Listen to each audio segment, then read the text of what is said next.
Nadia Jebe, mama. Rake Makulu. Nadia Jebe, mama. Rake Makulu. Tala pasi monanga mbo. Stop thinking moi. Tala pasi monanga. Madele Mame. Voilà, bienvenue dans cette émission Tout le Bélagnos avec Nadia GB. Mesdames et messieurs, bonjour partout dans le monde. Vous allez suivre cette émission. Bonjour à tous ceux qui me connaissent, s'il vous plaît. Continuez de vous abonner massivement sur Edoxy TV News. Vous ne serez jamais déçus. Votre Nadia GB est là juste pour vous communiquer, vous informer. Vous savez qu'ici, chez Edoxy TV News, il n'y a que des actualités qui règnent. Donc, si vous voulez vraiment être informé et que vous avez besoin d'actualité, n'hésitez pas d'aller sur Edoxy TV News. Vous cliquez EDOXI et à la fin, vous verrez la chaîne est là. Likez l'émission, commentez, partagez. Vous ne serez jamais déçu. Alors, dans la République démocratique du Congo, il y a tant de choses qui se passent dernièrement. Je ne sais pas pourquoi. Et dans la musique, il y a de bonnes nouvelles. Dans le théâtre, il y a de bonnes nouvelles également. Et dans la politique, ça fait un peu pitié, mais on fait avec, parce que nous vivons dans la République démocratique du Congo, notre très cher pays que Dieu nous a donné. On n'en peut rien, même si Maramboué qui est moi milinga, mais Tolingambo Kanabiso Congo, parce que Nzambé nous a imposé d'être des Congolais. On n'a pas demandé, c'est pas un choix, mais Dieu nous a imposé d'être des Congolais. Et on n'a pas de choix. Moi, personnellement, je suis Congolais, j'ai pas de choix. Surtout quand on a Congolais, donc on a choix parce que Dieu nous a imposé. Alors, dans la musique, nous avons vu Gez Mawete le samedi passé. Il a livré un grand concert na France. En tout cas, concert Ezalaki Kitoko Makasi, invité surprise était Fali Poupa. Et Gez Mawete ne savait même pas que Fali devrait passer par là. Et la vie Fali, ça fait vraiment plaisir. Na Gez Mawete, na ba fan naye. Et Salaki Kitoko Makasi. Héritier Watanabe séjourne déjà en France. Na équipe naye, na orchestre naye. Mobimba quand même, mais une grande partie orchestre, il y a Héritier Watanabe ainsi que journaliste, comédien, Héritier Amemi, Bazana et Kuna, tout le monde est présent, c'est DJ Momboshi, Héritier vraiment, bravo à toi, Amemi vraiment artiste, parce que Azo préparé concert naïe le 21, alors... Nanga Bouya théâtre, tout le monde modéro, artiste modéro, à Balissi moi moi aussi. En tout cas, ça fait plaisir hein, pour la Kalatondo, Kakao, Batamaboke, Bata théâtre, Bazara, tout le monde mais l'artiste modéro, moi aussi, à Balaki, le samedi dernier, et Sali Kito Komakasi, ça fait plaisir hein, tout le monde a artiste à Faki, artiste à artiste à Balissi moi en mariage religieux, sa fille a été mariée légalement, et Sali plaisir Makasi. Alors, tout le monde qui s'est passé quand on est dans Kinshasa to la moki to moni actualité bimeli biso diku page noire moko ya mawa et comme la kibiso to la moki to moni na réseaux sociaux mona moko ya école Sévigné poignardé muninga naye et celui qui n'a pas poignardé et bamemaki na hôpital Ryan est parti. Alors actualité vraiment na fin de mingi lelo pona sola na bino eza actualité ya mwana oyo akufaki na kati ya école. Bandeko sa esalaka pasi na mawa pe ezo continue kosala pasi na mawa ya koyoka ke mwana abimaki na ndako na bango en bonne santé, mwana akendaki kotanga diku akoma na école a perdre vie na ye kaka boye ezosala pasi na mawa. Histoire au moi personnellement étant que maman et ça n'a pas ça avant tout côté d'actualité tu peux ça quand même beauté va tout pour le Ghana des GB ou vous allez on scotché pour liker l'émission et puis pour partager bambote na bino constant mais si jamais na bossa na yo longola kutango na mutu on a dia GB rien constant merci ba gros bisous à toi na ba triplé na biso na maman na pesi bino mbote vraiment place bozali hein pesi na ngapé gentil merci bambote na ye Constant Maesi, Olivier Massamba, Igor Massamba Akenda, Wapi. Azalaka Kaka. Voilà. Bambote na batu tout bolingana déjà be bozai belé à ma grande famille, la famille Bebenzi. Bambote na bino, et à ma maman Marie Claba Tibambote Nayo Acha Salima de tout le temps de tous les jours Kamata Beige place aux alliés destiné au canal là fort en tout cas Bambote na bato tout au bout de ngai vous continuez pour liker vous continuez pour partager. Je vois pas pourquoi tu te dis que tu es mon ami mais tu regardes pas mon émission, tu ne partages pas. Mais yozara na TikTok, yozara abu. Bata TikTok on oui bamote mais yo nanga to tchana ka lobo na sanya fufu to les autres sont pas changer comportement. Il fait des rien mbote na yo malgré les autres vraiment ma trop même mbote no quand même. Voilà. OK, on sourit mais ça fait mal hein. Vous savez nous deux parents na la moki na tongo et doxine nanga à Bongami à quelle école babenga yo na téléphone que voilà ta fille ou bien ton fils n'est plus. Vous avez au moins et ça la ndeni.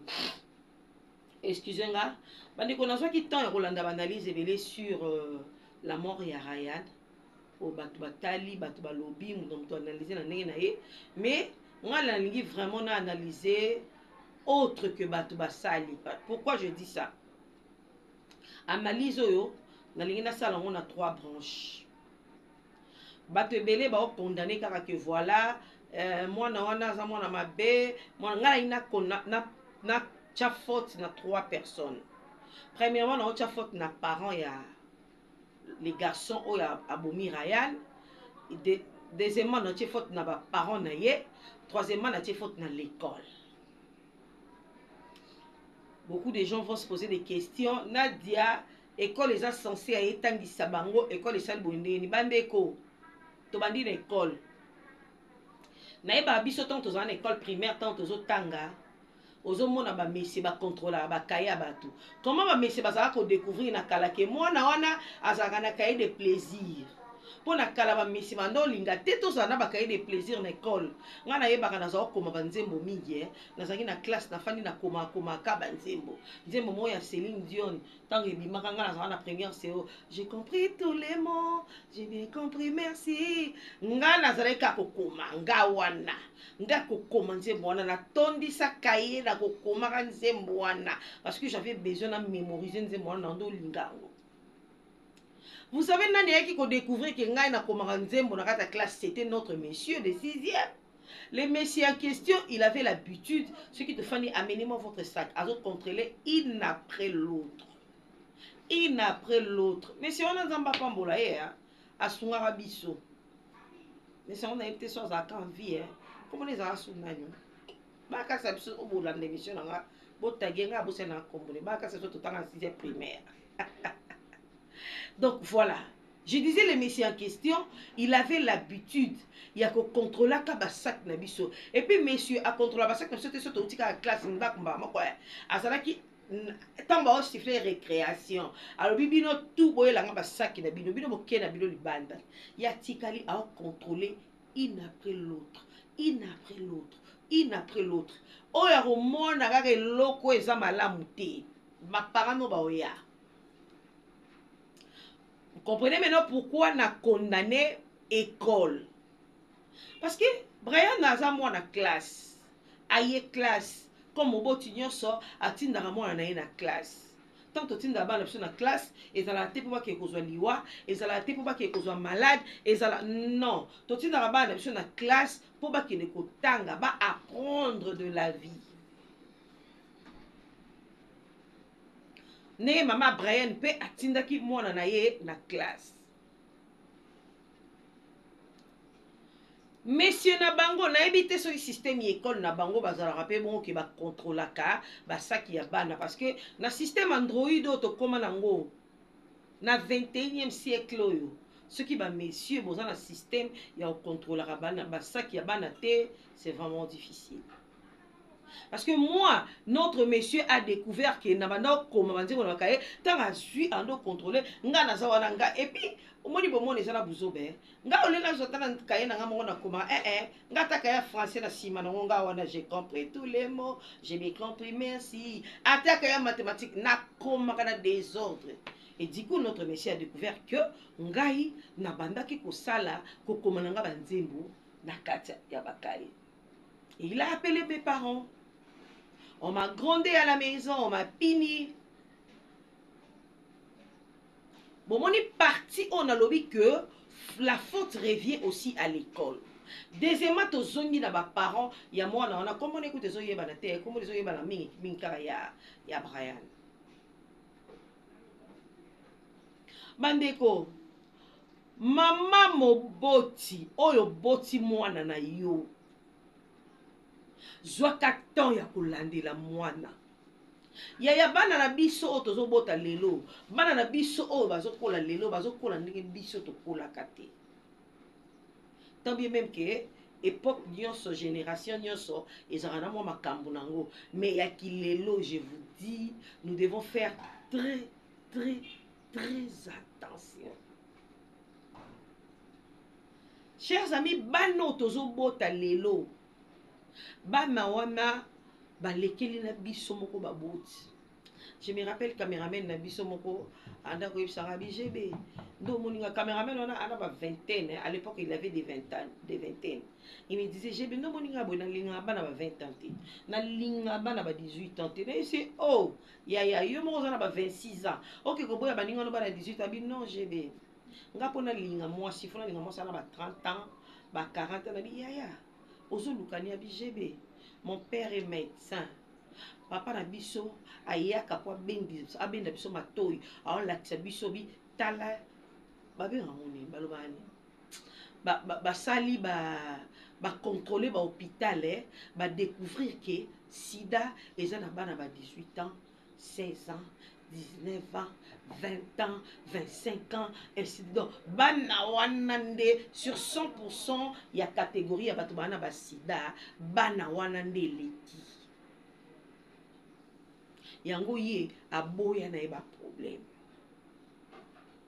bande yo mama moboti mwana na abimi na ndaku na bango mwana bimi na ndaku na soki bisturi na soki eloko nini auti nango soki wapi aye nango na classe. Je disais yo mama moboti mwana na abimi na ndaku azwi na eloko ya mabe atie na kata sac akie nango na ndako po apoignarder moninga. Et puis na ba âge wana je ne pense même pas que bana na mibale baza au-delà de 16 ans ou 18 ans. Je ne pense pas. Pour na âge wana na photo ne na omona bango so baza nango ebele bakoza nango ba 15 ans. Donc bana na bako banda partir de 12, 13, 14, 15. Ba âge na bango. Âge à moi non la bomi muninga na oya kufi. Donc ba génération moko. Ba na ba 12, 13, 14, 15. Ba na 10 ans té. Ba 12, 13, 14, 15. Ce que moi na déjà âge wana akoma na mutu na eke il faut na boma muninga. D'abord so tchena ne loko makila nga ma mobimba boso na monika makila na oka mabe na oka somo na supporter makila te. Mais moi na comme na niveau ya poignarder muninga. Éducation de base. Maman tango so éduquer mwana na yo na ndako. Est-ce que oyebisaka yeke ko sala muninga mabe eza mabe? Parce que le tout monde ango omoni mutu a kosela mutu likambu aza à l'aise, il te regarde droit dans les yeux a koselo makambu parce que elle a été mal éduquée chez ses parents. Ce qui papa na yo to maman na wa yebisaki oke yaya kokosela mutu likambu eza mabe, le karma existe. Okosela mutu te obanga. Ba biso ba oyo tozo ngolu ba mama na biso ba yebaka nzambe ba yebisaka biso yo kosala muninga mabe lelo yo moni leki me lobi ou bien lobi okuna nzambe azongisaka ta na yo tata na bana na yo. Est-ce que je me pose des questions chaque jour? Est-ce que ma parent me sous besoin temps ya ko éduquer bana ko éduquer moi neza ko pese fufu na lipate yaya? Parce que les gens qui belé à comment ceux qui apesi moi na fufu apesi lipa pour na éducation souki wana non yaya. Non yaya. C'est pas ça l'éducation. Moi je pense que si ces garçons là a été très bien éduqués, ils n'allaient pas faire ça. Excusez-moi. Si les garçons là, les petits là, n'a pas ta garçon pour hier ça m'a papa mimba. Il y a ça garçon, il y a ça petit. Si le petit là a été très bien éduqué chez soi à la maison, alingaki kokoma na niveau koboma mutu te. Bébé, koboma mutu. Donc, nous ana otikani na poids moko boy katino ke na boma mutu na vie. Qu'est-ce que tu vas dire à tes enfants? Qu'un jour j'ai ôté la vie d'une personne. Tout ça parce que les petits à question n'étaient pas très bien éduqués chez soi à la maison. Parce que ceux qui maman na papa na ye, bazwa qui tant ya ofandi ça y ya ko éduquer, ko yebise que ça il faut faire, ça il ne faut pas faire. Ces petits là n'allaient pas faire ça. J'aime beaucoup mon père, paix à son âme. Il me disait toujours, même si je ne suis pas là, un jour, si je te vois, parce qu'au-delà, mon papa n'a pas la fin de la papa a osé le jugement. Abaki, un jour, si tu insultes à la télé, ça tu insultes mon nom. J'ai fait de mon mieux, na bunda pour botanga bozala bien éduqué, pour bozala bien, nga pe amona mille, mais très bien éduqué. Hein? Sikoyo, natala kande baninga musu ba finga na internet, toi biso tout ba journaliste, au monde journaliste musu appelle si caméra na e. A finga ba sottise, a finga na biloko ba komana mir, na ba komino no tanga te ba musu ba komona ba ngao, yo ba komina biso na, est-ce que moni biso kuna te soto za rabongo? Bolimbisanga, mais na ba komino musu sana biloko musu e bimaka na ba komana ba mir. Vous savez pourquoi nous autres tout ça la ngote? Éducation de base. Éducation. Nga na yebi ne ba finga ate. Éducation nanga e permettant nga ite na finga. À combien plus forte raison à la télé na ye na pelisi caméra na bandi ko loba makambo na mona bandeko na biso mususu basalaka. Parce que éducation ya ba parents na ngai ezonga nga mon père n'est plus à vie en vie, mais à chaque fois na raisonnaka ye na bi papa psando loba boité. Maman n'a pas la nzambe. Non, kokate. Mais yo maman, aux 8 ans, ya ko éduquer moi na malamu te jusqu'à ce que moi na yo a raisonné que ndé na bofona boma. O boma parce que muninga mwasi, ce qui muninga mobali a finga kiyo aux ambundele madesu. Kaso ça peut mundele madesu. Est-ce que c'est insulte? Il va te commis ba tchatcho ko ba ko pemeneti. Hein, camarade Ryan. Parce que toi tu es métis. Métis, excusez-moi. Même si vous avez lobby dans bon. Bunda, ou soit que ne fondaillez pas messieurs, que messieurs regardent. Les amis ici me mettent mal à l'aise. À chaque fois que je viens à l'école, les amis m'insultent, les amis me provoquent. Va acquiser chez messieurs. Si tu vois que chez messieurs ça ne tient pas, va là-bas, chez le préfet, ou bien chez le directeur de discipline. Qui est Dédé, on a une classe à ouais, Talaban Nambaninga Baosalanga Boye, Baoson Kisaboye. Acquise là-bas, et Dédé va s'en charger. Il faut, ma maman to benda bana matoi. Ma maman to benda bana matoi. Ceux qui te benda bana biso matoi te, bana biso bando memela bato ba memela biso ba problème na bandaku. Pour elle. Bana na biso bakoba no memela biso ba problème na bandaku. Ofandi na ona ndaku boye, oyebe lo côté, osale lo côté, moi na ayeli au problème. Parce que yo maman moboti ozwaka tant ya ko solola na mwana na yo te. Ozwaka tant ya ko pesa. Moni mwana ba solola ne ba langage ezebele. Film eza langage au solo na mwana, conseil eza langage au solo na mwana, punition eza langage au solo na mwana.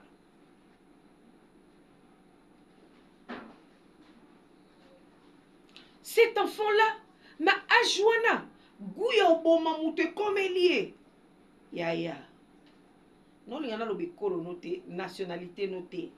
Attends, na mboka na bino en place au Wuta. Kobo mezara facilité. Mais au sang ça fait na makila congolaise. Babi maman na osoki maman na osoki ndeleni. Asa congolaise. Hein? Donc toi tu tues facilement comme ça. Et puis zalata na classe zotelo mo bamba muninga avimbata bako kene na hôpital ba prendre soin na ye, mais toi tu as décidé de ôter la vie de ton ami parce qu'il t'avait provoqué. Est-ce que ça a des sens? Toi tu n'as pas la bouche pour provoquer. Ngana isabana nga muninga tumolo yo pe tumola. Muninga lukelo makambo kendo funda une école. Funda e pas messieurs. Ba trouver une solution. Ko bunda te makambo comme ebele na mokili. Na tang na biso ne to aka obunda na ba classe. Okoya ko bunda bo mutu moko swalia ye kala na yebisa ki acha dernièrement awa ye mtasa na mboni mabitumba. Okoya ko bunda bo mutu moko swalia ye kala na famille na mosiko ba na mbongo cercueil te bazo lukanda na kosombela ba cercueil. Yo kaka ndoko yaka na ba coup de tête no te alali na mabini. Ero na komo kokelo otiki la olipa pistolet na makala otiki ba legri ya kotoyo na mirati salima mokili banga ezaki entre parenthèses na pesi moi na conseil ayoka mokili banga mokili comme mabe makasi mokili comme mabe makasi. Et puis regardez l'attitude de ces garçons. Azeli kaka babima na classe aboyi ko poignarder er baninga bazali po bako intervenir aboyi ko poignarder er messi azali bako intervenir azeli pena tangba na ba obima abendi muninga akoye pa na mo munena na mo poa ko lekai abendi po poignarder yaya. Est-ce que tu sais au moins pas sur pesi na famille Ryan? Est-ce que webi kozo kisa ozo kisi motema ya maman Ryan? Je vous laisse quand même suivre les images. Bon, mon interview au tout ça là qui na famille wana ndenge libota wana ezana pasi ndenge ezoki ezolela. Je vous laisse suivre ces images et puis nous allons retourner tout de suite après. À suivre.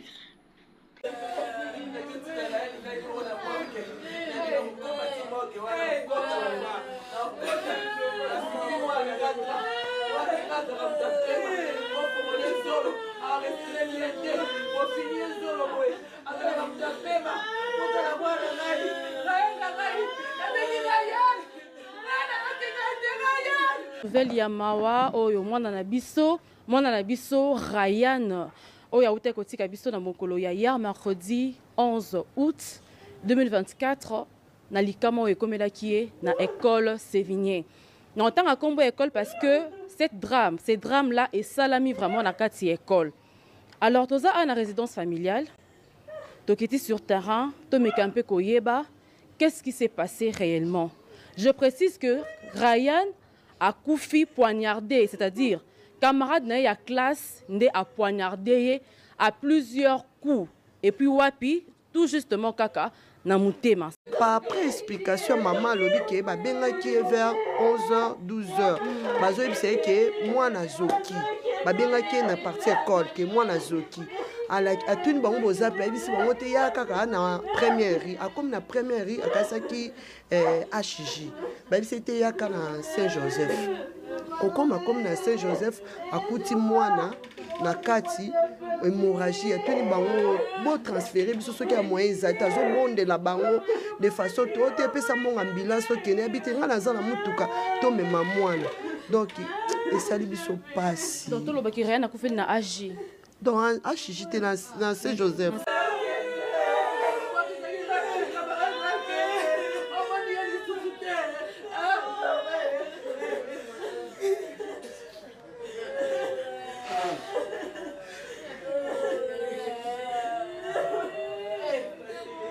Petite dispute entre élèves le mardi.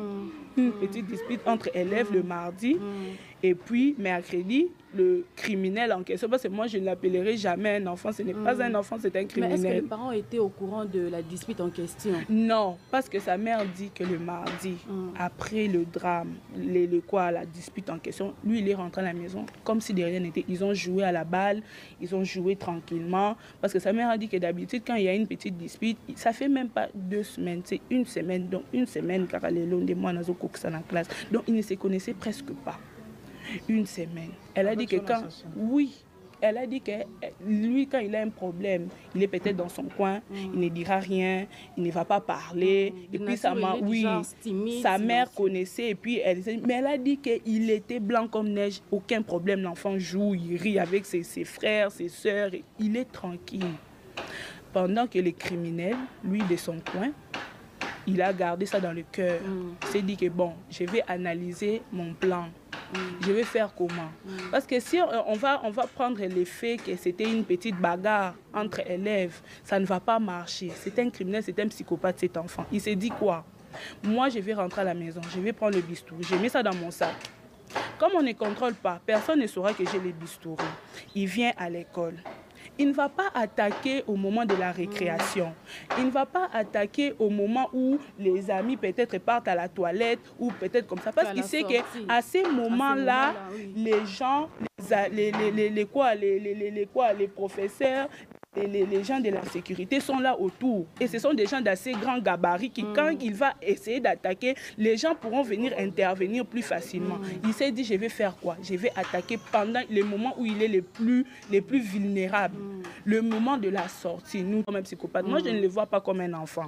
C'est un plan qu'il a élaboré minutieusement, dans les millimètres près. Il vient, il attaque. Il attaque. D'après les témoignages, on dit que l'enfant qui est venu s'interposer, pour faire en sorte qu'il n'aille pas plus loin, il attaque aussi l'autre. Il attaque l'autre. Je viens de voir même à peine une photo. J'ai montré même à son frère qui est à côté. J'ai pensé que c'était Ryan. Il m'a dit que ce n'est pas Ryan, c'est son ami. Donc c'est que c'était grave. Le sang recoulait partout, bien étalé. Il est là. Donc c'était grave. Donc il attaque le deuxième. Et puis lui encore, peut-être, il voulait peut-être aider l'ami qui est venu l'aider. Paf, il lui donne encore un autre coup. Et c'est ça. Et puis l'école qui prend le corps de l'enfant qui est encore en vie, ils font quoi? Ils l'amènent à Saint-Joseph. Pourtant, Sévigné est non loin de HJ. Sévigné est non loin de HJ. Ils ne sont même pas à, je ne sais pas d'une distance de combien. À ce moment-là, c'est une urgence. Beaucoup de Bokangi, Sinzela, Bolexabi, Soto Katisa, Tokenkotika Mwana, a choc. Non. Et ils font quoi? Ils amènent le corps de l'enfant, ils ramènent ça. Et je vois rien, comment bien eu le corps.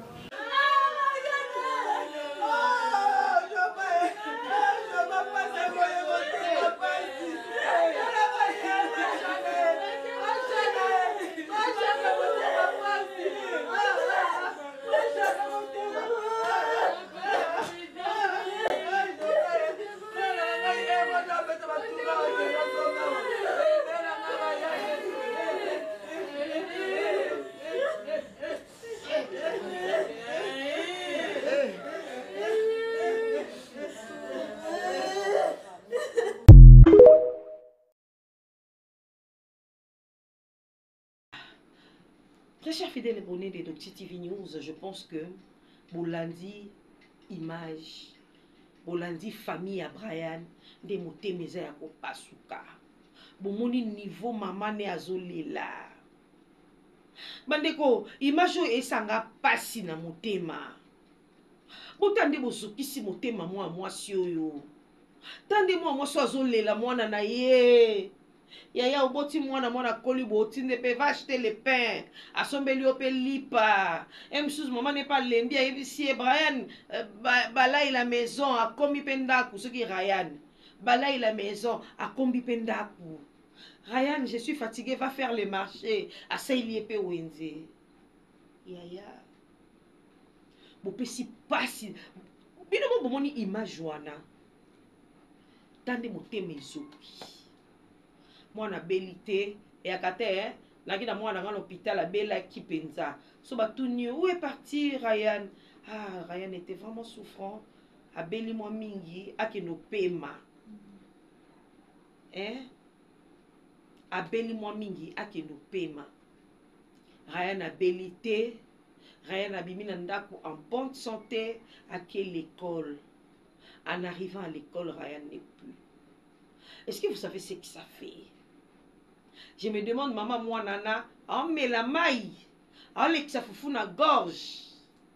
papa mwana wana aza ndenge nini.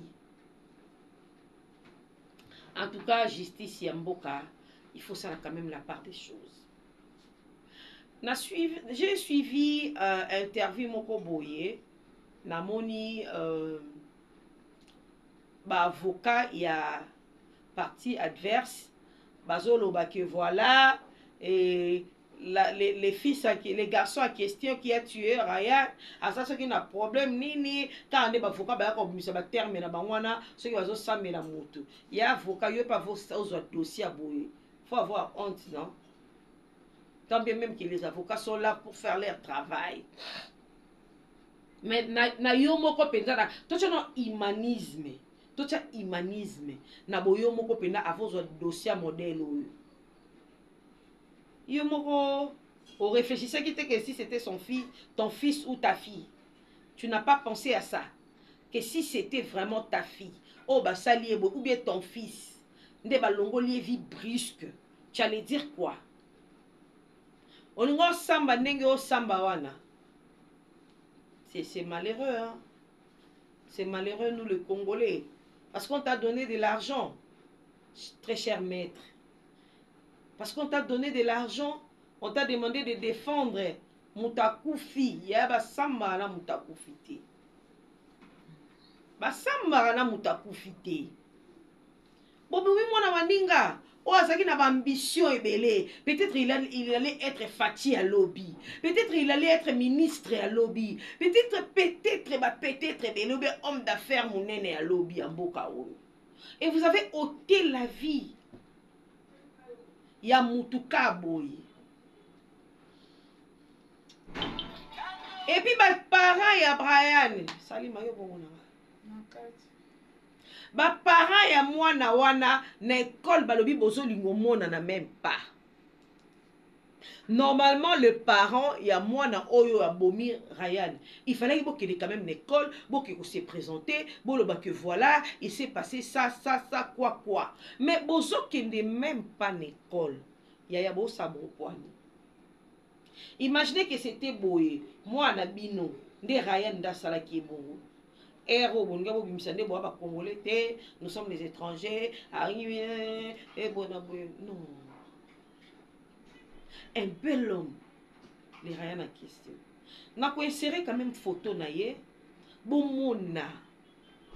Mon amour est kitoko, mouindou ya bien. En plus, l'école balobi, il est très intelligent. Na zongeli lisusu baboti les parents. Bozwa temps ya contrôler bana. Maman moboti contrôlera ça qui est mwana na yo. Maman mwana nga kende classe. Tala nan. Loba que Dieu t'accompagne. Baboti toti karabana biso na maboko nzambe libande za mabe. Soko fai na ndako na yo kozwa problème te. Libando bomona ka libanda o libande za mabe. Ma mère me disait ça. Nadia reste à la maison. Olingi koluka nini na balabala okenda ka kosala nini. Fufu ezali, clip ezali, ti ezali. Ba opesona monga classe. Okenda koluka nini libanda, libande za mabe maman. Ma mère me disait ça. Libande za mabe. Na koma kutu kotumola libande za mabe. Mais tangu na koli. Oh, na comprendre que libande za mabe ko? Po okubi maka libanda na baninga. Baninga bamonika ke yozo akana mwa mutu byo likolo pete. Balingeli obulu bake kosilo makamo. Nyoso wana libanda. Poso zaina chérie no bofane na ndaga. Aya hotalo bokenda bino balé mamnom balé. Peut-être héros likamsu ngo komate, on sait jamais. Mais tellement que lingi libanda, osakana baninga, libando libango ezamkolo na. Olingi baningo lataki bango na nzoto. Yo baninge kimina mama moboti.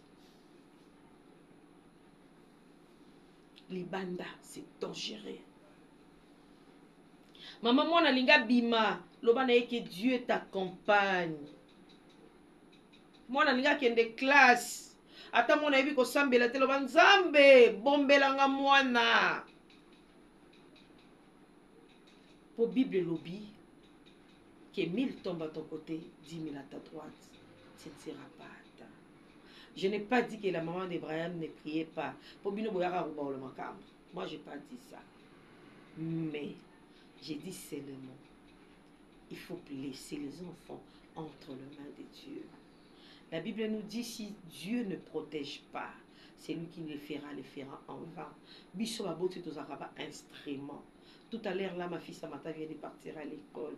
Naïbisi que Dieu t'accompagne. Pour eux, comme en 4-4 nzela, nga na tikali yao. Tant qu'à bimi na porta yesu nda simbe na lobo. Yesu ando tambu sa etia au comme en école.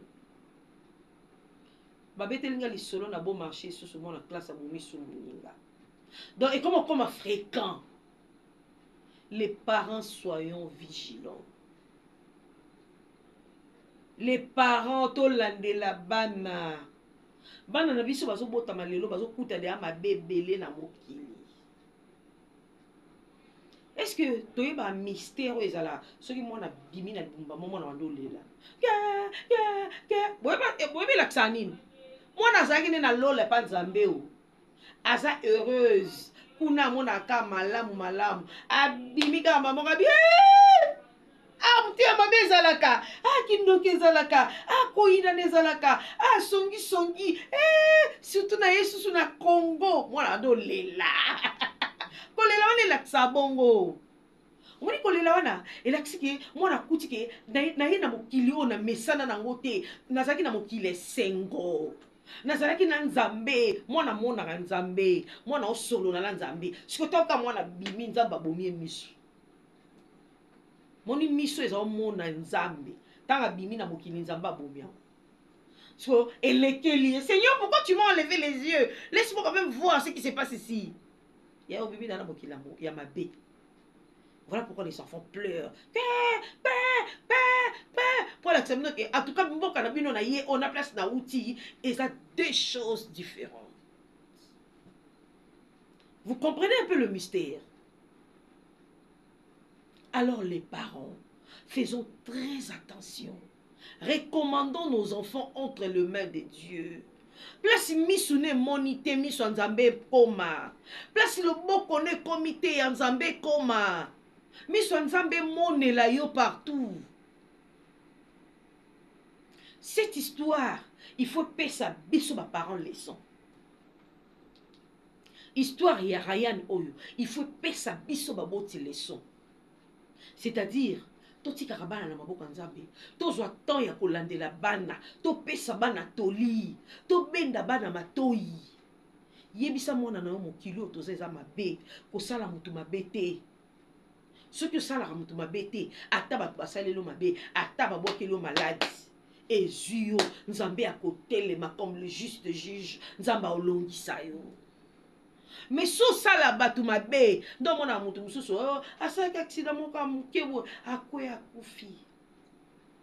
Les karmons, mabe mo bo salaki. Ya babiso ba o ba sala biso ba mabe, ba bwakelo pe malade. Mais nzamba telema lokwa mobundi pe molongi.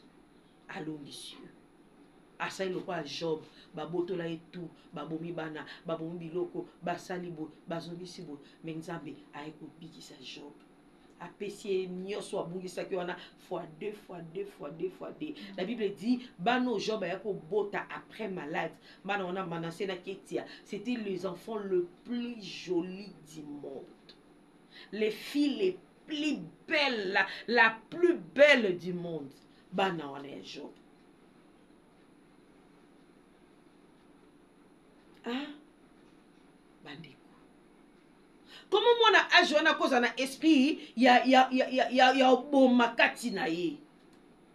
Po ena bilo mususu to botama nangu. Parce que na mokili nde toza boye, toza na malamu na mabe. C'est à toi de développer. Olingo développer mabe, to olingo développer malamu. Alors si tu olingo développer mabe, il faut ça na muto za na canaliser yo. Ça ne fait pas. Non. Il y a quelqu'un qui est là derrière toi. Non, ça ne fait pas. Non, il ne faut pas faire ça. Si tu fais ça, tu verras. Non. On voit que aux zones na droit chemin. Mais so telenganika lokwa kaina. Ceux qui ont parents aux oka ton resola na mwana te, o tiki mwana ke ka zigzag. nde ozomona bana lelo sor ezotombe boye mwana aoki somo mbeli te ya mbeli yaka somo mbeli yaka somo me mwana aoki somo te makila mwana aoki somo makila te siki cet enfant là déjà na baage mokie so toyebi tolandela bien mpoka toyebi quartier na bango te fo tolandela soki tolandeli bien omona na ba 2 ans déjà na bamaternel baninga biloko ya minene mwana wana apanzaka biloko ya minene na ndaku ya solo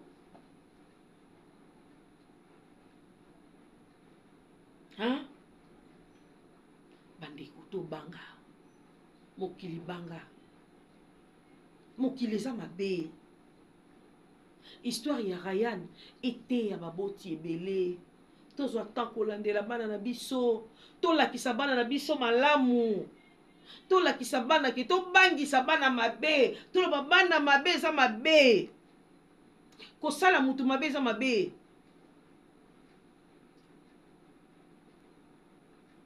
nayebaka jour moko nabundi na classe natie moninga manzaka azoki makila et ils ont venu m'accuser à la maison chez ma mère que voilà nadi nabundi azoki singa tala manzaka mama lobi ok nayoki ntango natikali na mama mpo na nga nayeba mama obetanga mais ma mère m'a pas tapé m'appelé viens mama wanzo oyebisa nga alobi abi makila eza âme mabati afungoleli nga bible ayebisi nga makila eza âme ntango otangisi moninga âme otangisi makila cela veut dire obomi ye omoni âme ya mutu ntango yo otangisi makila ya mutu omoni âme na ye ma mère m'a dit ça j'ai dit ah bon makila eza âme alobi oui prochainement ne faites pas ça sikoyo yo mama ya mwana oyo apomi moninga est-ce que ozwaki temps ya kofandisa bana na yo oyo explike bango ke makila ezalaka âme makila batangisaka mutu te makila eza âme ya mutu soki otie moninga ata manzaka soki makila na ye etangi eza lokola obomi ye indirectement est-ce que ozwaka temps ya kolakisa mwana biloko wana nyonso je pense pas oyo mama ya mwana na bomira na moni ti yozo atamingi na shisha po bisiko baleli kuna bon shisha le kama mingi na mboka ngo ya bino et puis comment yo bo mo mboka la bango to ki pa to so ki pai rien à congolais 100% parce que yo ndo ozana oza mo tengu yo za mo tengu et puis maman bino ana nationalité douteuse pourquoi je dis ça bon c'est écarté. Pourquoi je dis ça? Parce que au Congo, c'est les Kasaï qui est au centre du Congo. Les Kasaï. Babisonyoso, moi, ma nationalité est vraiment douteuse.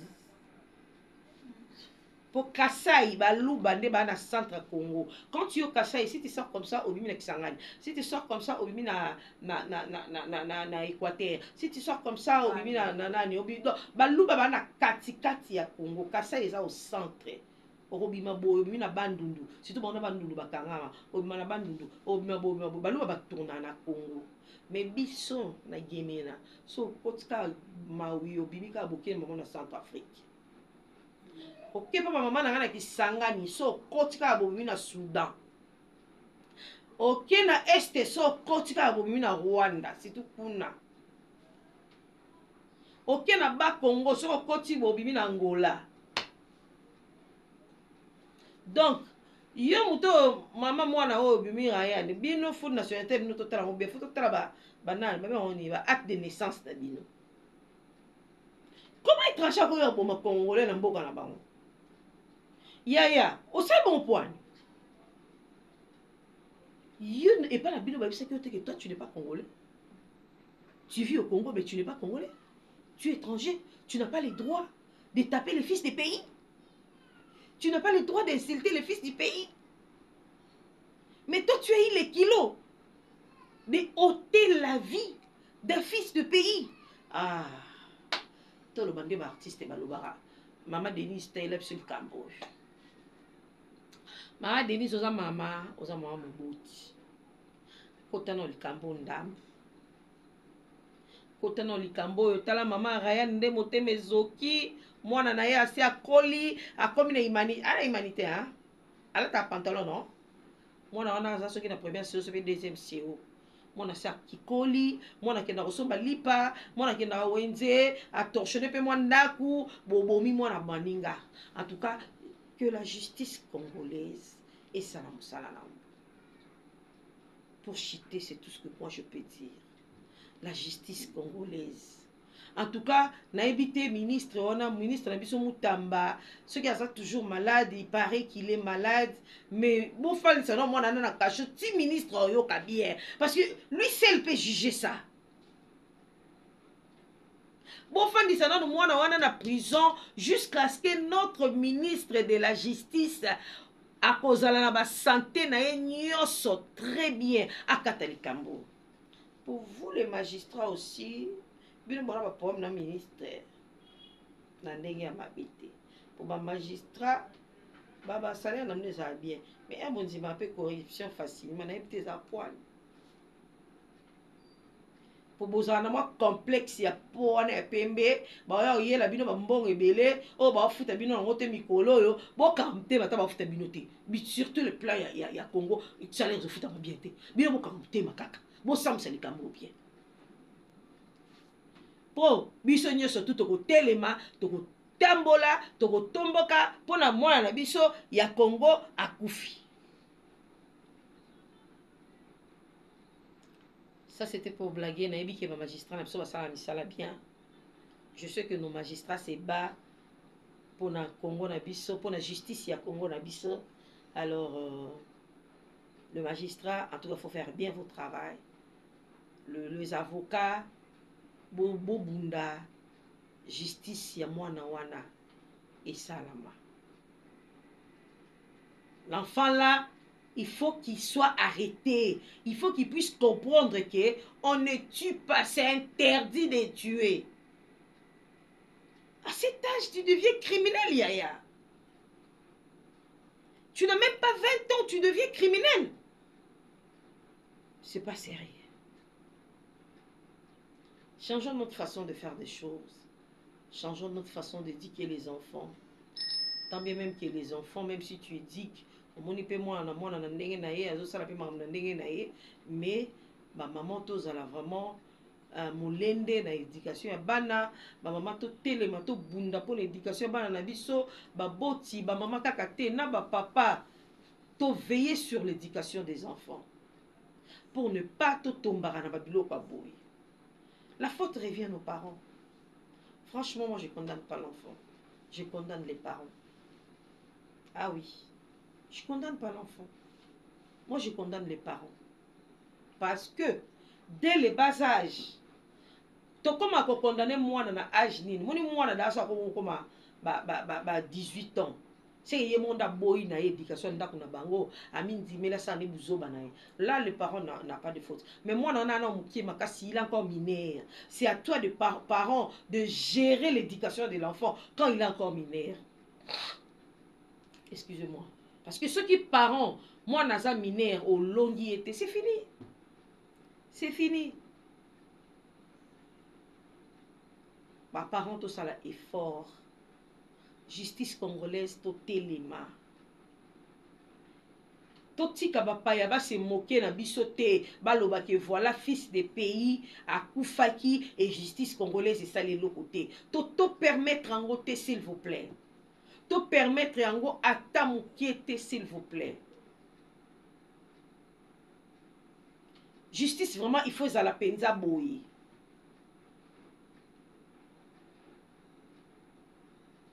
Justice ils ont vraiment tout droit et ça la honnête na likambo. Wana pe mulimo Ryan et pe mapena kimia. Mais si vous savez que moi bilinga minga de to misana goyoka ils ont vraiment quitté côté. Faisons la part des choses, c'est très important. En tout cas, n'hésitez pas à partager cette émission, n'hésitez pas à liker, n'hésitez pas à commenter. Si vous avez des suggestions, écrivez-moi. Il y a mon numéro qui est là. Et mettez ça même en commentaire. Dites-moi qu'est-ce que vous voulez que je puisse venir vous dire encore. Il y a beaucoup des actualités sur la musique, sur la télégrammatique, l'actualité Ezebele, sur le fait social, l'actualité Eza Ebele Makasi. En tout cas, vous continuez partager, pour liker. Bon, ça a confiance en vous abonnant massivement sur Edoxy TV News. Vous ne serez jamais déçus. En tout cas, courage, makasi na famille à Ryan. Tika nzamba lola, apesa bino makasi. Ezara so ko fela no weba pasio, motion na zo kana minute so.